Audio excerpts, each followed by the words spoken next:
So you just got your BEACN Studio and you plug it in and you're not quite sure how to set your gain.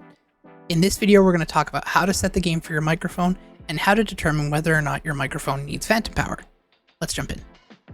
Before we set the gain on your microphone, we need to determine if your microphone requires phantom power. The easiest way to do this is to figure out if your microphone is a broadcast dynamic microphone or a condenser microphone. For me, I'm using a Shure MV7, and I know that that's a broadcast dynamic microphone, and the BEACN Studio has more than enough gain to power it without phantom power.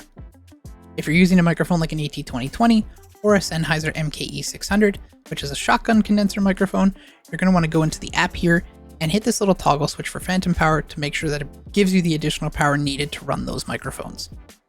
Once you've determined if you need phantom power, we can set your mic gain. So the way to set your mic gain with BEACN Studio is you'll notice that when you talk into the microphone, there's this line that goes across this graph down at the bottom here. And what you want to do is you want to get that line between -20 and about midway to -5 if you can. Anywhere in that range is typically fine, and if we need to boost it at the end, we can use the output gain on the right hand side. Once you get your gain to a level where you feel comfortable and it's within that range and you feel that you're getting enough volume, your microphone gain is set and you're ready to move on to the next step of EQing.